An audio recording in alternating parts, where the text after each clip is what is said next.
our first lecture. It was about freedom of individual person to be creative in economics. Today we talk about politics. It's nice topic, yes, but maybe a little bit more difficult than economics. I will try to be as easy as I can. If you do not understand, please ask. So, objectivism, transforming your life and society. What is political philosophy and objectivism, generally? It's my favorite picture, you know already. And really in America, there is very understood division between Democrats and Republicans. Democrats is more left political views. It's former socialists, but they called Democrats. In America, Democrats called liberals, like for freedom, people for freedom. But actually, it's a historical situation that changed a lot of notions. And Democrats, socialists, took liberalism to themselves. Republicans, Republican Party from Donald Trump, it's a conservative party. It's right views. They protect life, dignity of a person, religion of a person, freedom of religion, believe in God. Most of them, not most, Republicans all believe in God and go to church. They protect private property, freedom in economics, free market, capitalism, individual responsibility. So actually conservatives, in 19th century, they were liberals because they were for free market, free economy, and Democrats was more socialist. But then it's all transformed, all these notions. Politicians, very sophisticated people. They can confuse us very, very easily. So that's why Democrats is socialism and the Republicans are freedom, because Americans try to give names as it is to all these political situations. But please don't think that I'm fan of Mr. Trump. I'm afraid that I'm not, because many people from Republican Party they already see that this situation that he makes, it's completely not up to the values of conservative Republican Party. You know a little bit about me already. It's my what I do in America. This our ex-ambassador John Herbst, ambassador of US in Ukraine. Now he's protecting very good Ukrainian rights, like he's for Ukraine in American Congress, and he made not long ago a very good interview talking about against actually Trump, and he's very much up to Ukraine. This very famous congressman, he's also protecting Ukraine since the first time of the war. So among Republicans, there are a lot of people who protect Ukraine. And it's not Heritage Foundation, unfortunately. Heritage Foundation today very much working with Trump. And they did make 2 years ago this Project 2025. Maybe you heard about it. This is the political program of Trump. 2 years ago, everything was written what he will do with Ukraine and with international policy and internal policy, and he's making it now. What is interesting, that internal policy of Donald Trump is completely conservative, and it's very close to objectivism that we will talk about today. But international policy, it's completely different, out of rules. And also policy of tariffs, it's not Republican policy. It's more not Austrian School of Economics. He is here much more closer to the left than should be. But to understand all this news and results of the actions of tariffs, of Trump, of international trade, you need to understand all these models, for example, for economical growth. Yes, how people, economists, bureaucrats make decisions, which models they choose when they make strategy for the country. We will try to talk about all these notions today, but we don't have so much time. Who doesn't know some words from here? Tell me. First word that you see and you don't know what is this. There are Catch. too many words there. You don't see any words? No, like it's plenty of them. Okay, it's just to scare you a little bit. So, politics. Politics is the fourth major branch of philosophy. It is the science that defines the principles of a proper social system, including the proper functions of the government. It defines man's relationship with each other, but by applying ethics to social questions. Отже, politics it's about relationship between people and on which values, which ethics this relationship build. Before, we was talking about objectivism, and there is few main things in objectivism. One of them is individualism. Individualism is opposite to collectivism. And this is some main principles on which build different political systems. So political philosophy or political theory, it's about, shortly, what rights and freedoms should government protect? What actually rights we have? And if to take which ideas in our society live, who influence our mind? Well, for example, you had questions, yes, about advertisement by capitalists. Where did you get it? Why you think it's bad? Or why you think it's good? Why I think it's good? In Ukraine, until now, we have this situation when Ukraine is working on the system of Soviet Union. Actually, in management of the government, almost nothing changed. All these enterprises that government owns, all these ministries, structure of government, it's very slightly changed since Soviet Union. We still have over 45% of GDP is going to the government, to bureaucrats, for salaries, for making this government work, making the state work. But it's a very big amount.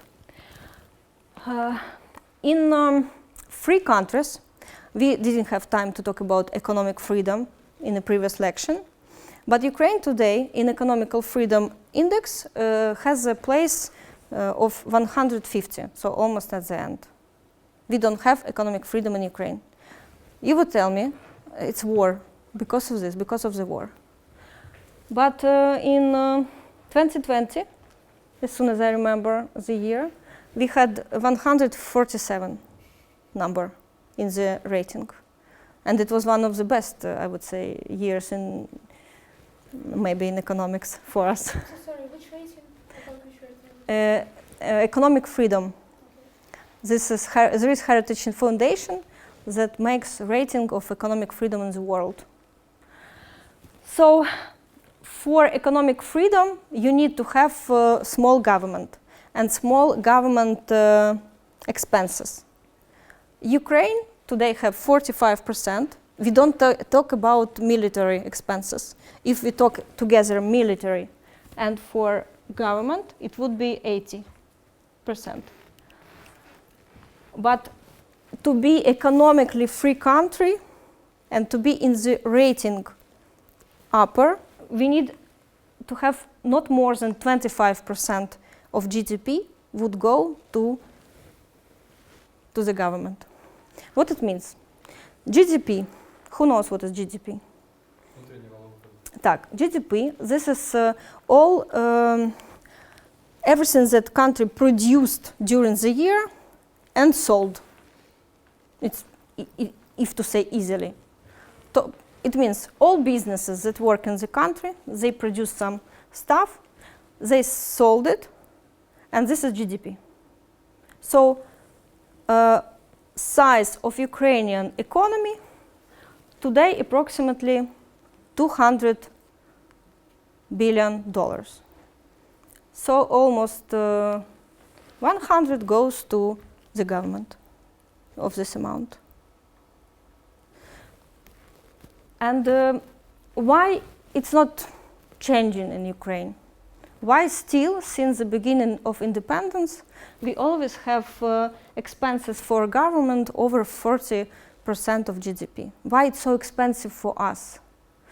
Because nobody talk about free economy. Nobody reads Ayn Rand, at least. It's the simplest reading for people who want to understand how economics work, on which fundamental rules. Who is making economy grow? Politicians or business? Simple question. And what is important? When we talk about politics, economy is politics a little bit made dirty. So there is no politics without economy. And Ayn Rand was talking about politics as a philosophy in which also individuals should be in their middle of attention. So I told you first that politics is about what freedoms and rights government should protect. And what say Ayn Rand about freedoms and rights? For her, individual rights as absolute. So it's the most important individual rights of the person. She say, rights, moral principles defining and sanctioning a person's freedom of action in a social context. So we are a social group, and each of us have some rights. So how these rights are defined or protected by government when we work together. Also, she was telling the interesting conclusion that opposite of acting by right is acting by permission. So how you can act? You have right to open business, or you need to have permission to open business. You have right to give birth to a person, or you need permission to give birth to a person. In China, you need a permission. You know this, yes? A person's fundamental right is the right to sustain and protect his own life. Do we have today right to protect our life? Where it goes? It goes to зброя, weapons. We don't have right to protect in Ukraine our life. And it's during war. Why all people who are like objectivists or they about Austrian School of Economics, they are libertarians. First of all, they are talking about right for weapon. That person should have not only right for weapon, like to have a weapon for hunting, like in Ukraine, you have right for hunting, but you cannot take it with you and to protect your life if something happens, or to protect your property. You know this. In America, you have this right. A major derivative of this right are the rights to liberty, property, pursuit of happiness, which together provides the political circumstances necessary for the individual to satisfy his fundamental right to life. So all politics according to Ayn Rand, should be focused on protecting individual rights. Our right for making business, for happiness, for protecting our life, etc. And for her, this is like most important, you know. And where does it go? In her philosophy for politics, so it was main things, individual rights and also limited government. She was talking all the time about limited government, whose only functions is to protect rights according to objective laws. Today in Ukraine, very not easy situation because we are living in the war. And in some point, even libertarians and Austrian School of Economics say that in some point human rights could go to different directions if there is a threat like this, like we live in the war today. But here we are talking not about war conditions, but generally how it should be in the country which is not in war, you know. Because war is a little bit different. When there is such an existential threat, many rights could be on a little bit different direction. But for example, right to protect your life with a weapon should be now available for us, for sure. So,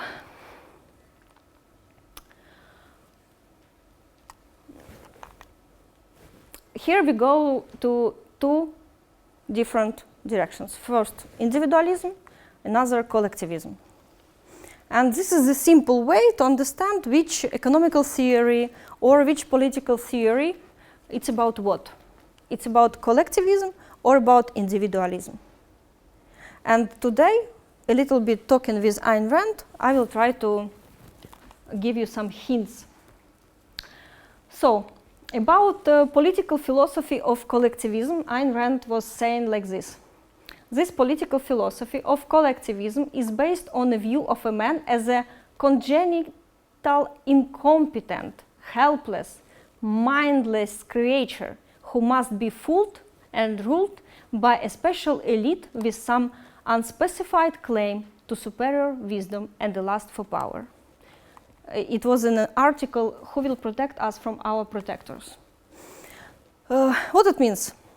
For example, when I get license for my business to produce drinks, governments say that there is a bureaucrat who knows better how it should be. And some of people think that without license, any business cannot exist. But this is what it says, that there is some thinking that humans, customers, they are people who are incompetent, like they cannot choose which product good or bad for them. They are helpless, so some bureaucrats are more smart, they can decide for you what is better. Mindless, and all of us should be ruled by bureaucrats. But really, do we think that bureaucrats are more smart than us, for example? Why? Especially in Ukraine. But we give them right to decide for us which business is better, which business gets license, how many taxes should pay this or this business.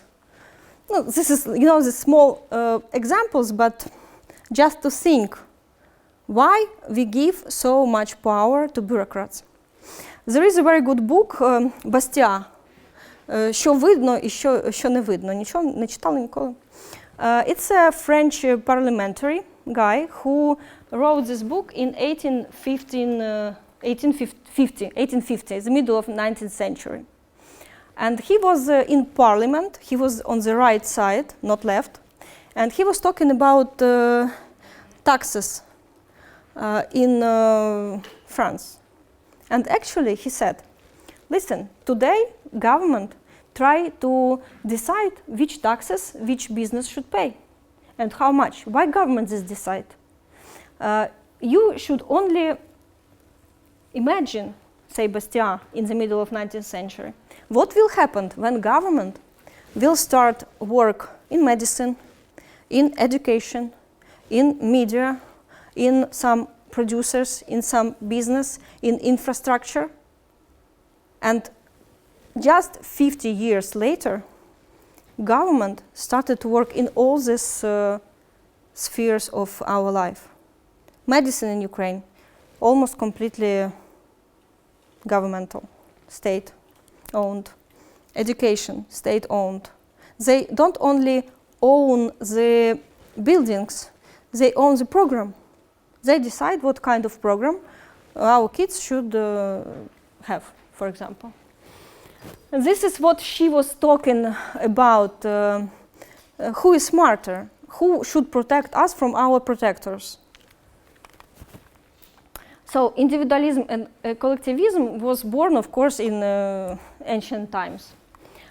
Aristotle, he was talking about individualism. I am is I am. I'm not the state.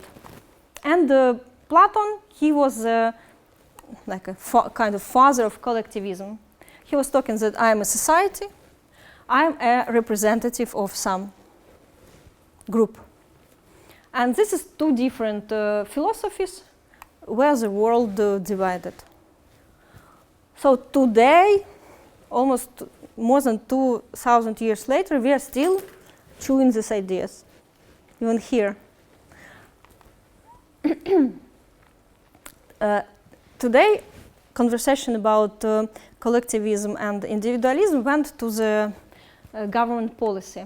And there is this notion like welfare state and welfare capitalism. What it means? Welfare state, you heard about it. Who never heard welfare state notion? Okay, good. So welfare state, historically, continues to dominate in Europe economic policies today. And it started since the World War II in the United Kingdom. Welfare state is a state which is committed to provide basic economic security for its citizens by protecting them from market risks associated with old age, unemployment, accidents, and sickness. So it's like a social security. It started from there. But today, welfare state came not only to the conclusion that some pension, age, etc., which problems should be protected by government, but also from market risks, as you say, advertisement, etc. So government tried to interfere everywhere, just showing that he's protecting our rights. And if we are people who are for freedom, we would not resist this problem, government would take over all our spheres of our life. And businesses would never open again. Like in John Gold. Who read John Gold? Atlas. Вы все читали Atlant Shrugged? Там частина на 70 страниц, там його монолог. Ну, можна одну частину прочитати. There is the opposite to welfare state. Because, listen, in European countries, today, there is no capitalism. They are more capitalistic in some ways than Ukraine, but it's not capitalism already. They are mostly socialistic countries. And it's welfare state, today it's called. Ayn Rand was for welfare capitalism. It means this is capitalism that includes social welfare policies or the practice of businesses providing welfare services to their employees. Techniques include shortened work week, increased wages, instituted paid vacations, improved safety and sanitation, pensions on retirement. So, who is the source of social security? Yeah? In welfare state, it's a state, actually. In welfare capitalism, it's mostly business. For example, take Nova Pošta today. They have many social programs, but they still pay taxes, and their people not protected properly by government. And they have their own inside programs for people who in the army, who lost life, who lost relatives. They have protect children, give some grants for children for education. This is welfare capitalism in action. And many companies do have this. And my companies have this. Because also this is the source of value. For me, these people are important. This is my team. I work with them. I need them. I cannot produce cider or some services in Arena, for example, without people. And of course, I will do everything to help these people to live life in dignity life. Ayn Rand about welfare state. She says that it can and does mean only one thing, a promise to enslave the men who produce for the benefit of those who don't. So this is what we was talking about socialism state. When in Europe especially, many people talk about today about progressive tax system. What means, who knows what means progressive tax system? The more you earn, the more taxes you pay. Is it good or bad?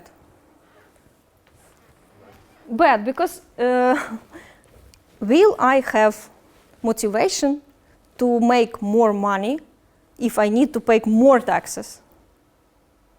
Like, I will earn less and less. So this is about welfare state. And this is what she say, promise to enslave the men who produce for the benefit of those who don't. But for government, for bureaucrats, it's always good situation because there is people who produce, really, this is business people who work in private companies, and people who work for government. It's not business people. They are in the system which do not produce nothing, which takes money from those who produce and just to spread it in different directions. Talking about collectivism and individualism, I wanted to tell you about this, what Ayn Rand was talking about fascism, for example. So many people think that fascism is not socialism. And she say, maybe it's not socialism, but it's collectivism. So in their fundament of fascism, totalitarianism, socialism, Marxism, collectivism is available. It could be in different ways, you know. For example, in fascist countries, in Germany, they would not take business, they would leave it as a private property. But I'm sure all of you know that, for example, Hugo Boss would produce only things that a government would sell. Or BMW would produce only things that government would say. Otherwise, they took your business in different ways. Because socialists, they expropriate business. And they make it not private, but state-owned. But the difference is not very big, because fascists want to preserve private property with government control of its use and disposal. Also about taxation. She said, in a fully free society, taxation, or to be exact, payment for governmental services, would be voluntary. For us, it's very strange. How is it voluntary? I pay or I don't pay. But if to think really for justice for everybody, for example, do you use судова система, як у англійському? Okay, judgment system in Ukraine. Who used it last time? When did you do it? Or okay, but we all pay taxes for this system. And she say, since the proper services of a government, the police, the armed forces, the law courts are demonstrably needed by individual citizens and affect their interests only, the citizens would and should be willing to pay for such services as they pay for insurance. For example, law courts, like not everybody need it, yeah? Of course, army we need all today, so let's pay for army, everybody. But law courts, maybe not everybody. And all other stuff, we pay today all together for medicine. I don't use, I use only private medicine. We pay for education. But this is the total situation in the world, like not only in Ukraine. If to say, take this chart, so if it would be like from 19th century, taxes would be here. Because at the beginning of 20th century, a little bit more than 100 years ago, in the United States, taxes was around 5% total. Today, it goes like this. In the whole world, taxes go up, up, and up. So we just pay more and more taxes because government, under the right to protect our rights and for the welfare state, they take more and more taxes.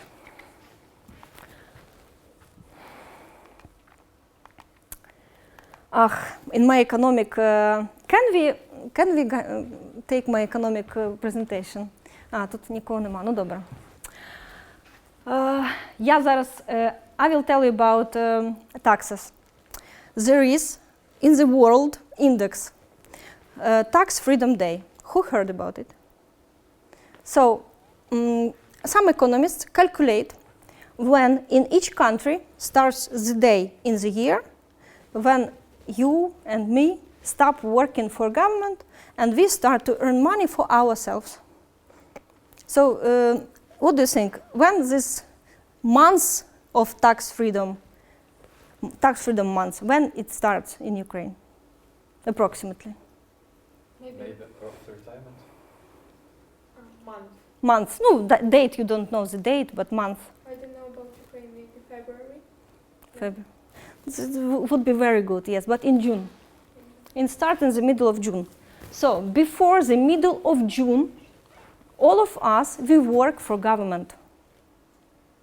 Because government cost for us today over 50% of our income. You don't pay sometimes it directly, but this is, there are international American and European indexes who calculated. So in Ukraine, tax freedom day starts in June. And it doesn't matter, you work officially, not officially, anyway you pay taxes when you go to buy something. So you just imagine, until middle of June, all of us, we work for bureaucracy.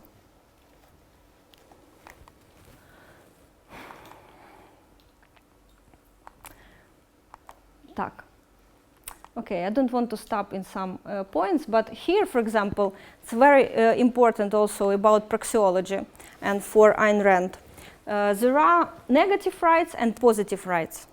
This is important notion to understand that negative rights are negative in the sense that they claim for each person a zone of non-interference from others. So we just was born and we have the right to use, for example, to use our body, to protect our life, to, if we produced something, we can have it as our property. So this is negative rights.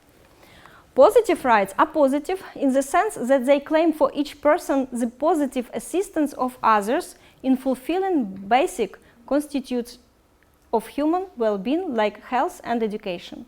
So education is not like you was born and you have education or you have right for education. Go. Okay. So negative rights, most important for us because today government also start to interfere in the rights that was given to us by birth. And all politics is about it. How many rights and freedoms politicians should protect. And when we talk about taxes, it's our responsibility to see where our money goes. So when we earn money, we use our right to be creators, to do something.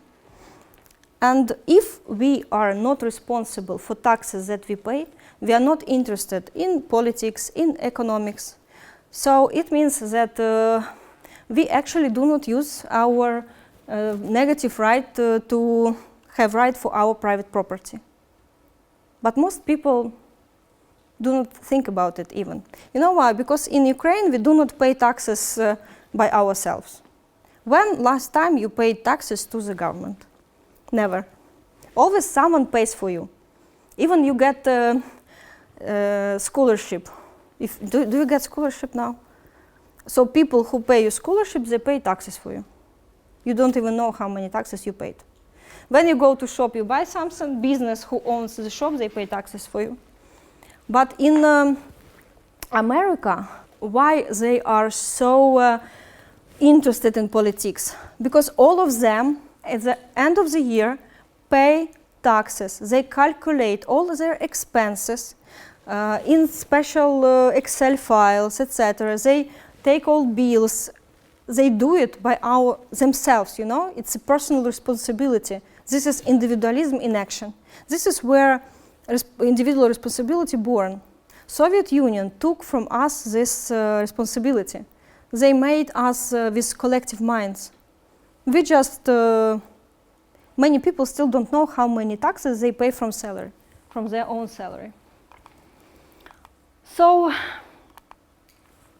in this context that we was talking about politics, it's interesting right to vote.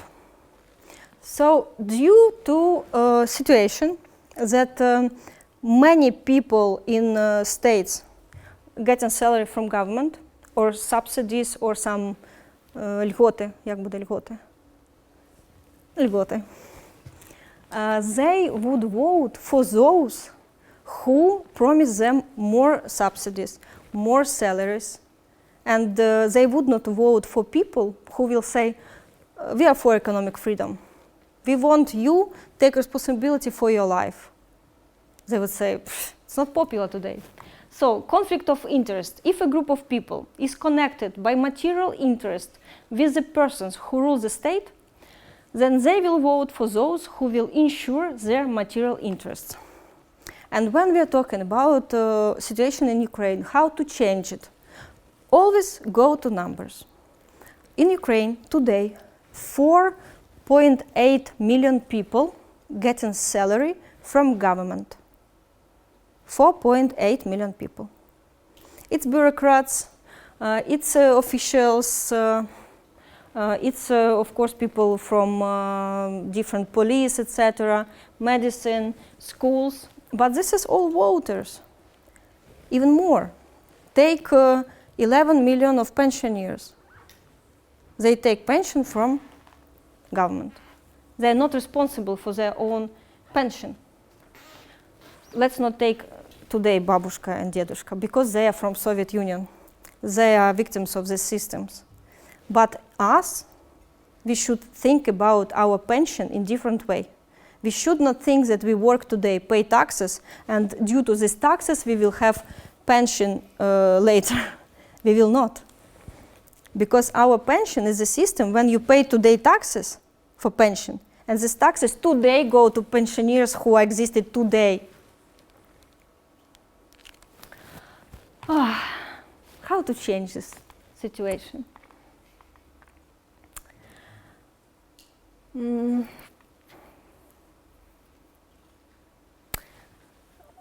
Ayn Rand, she's not, we like Ayn Rand, everybody, of course.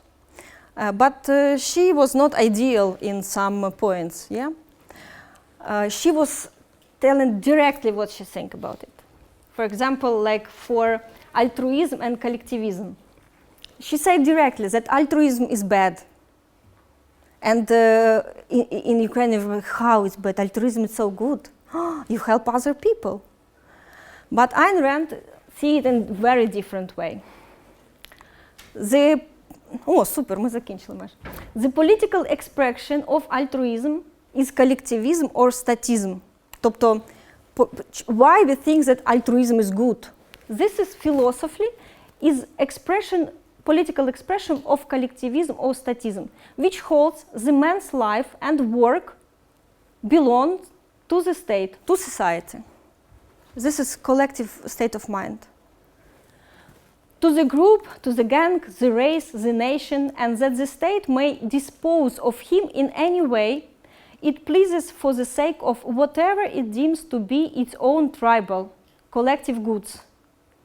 So she was talking about many notions in the view of individualism or collectivism. That's why today we are talking about the simple, notions. Person or society. And if we want Ukraine to be,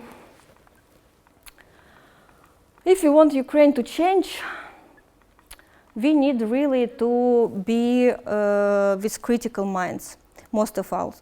In Ukraine, many people do not have critical minds at all. And also what is interesting that psychology of totalitarianism, it's also collective mind.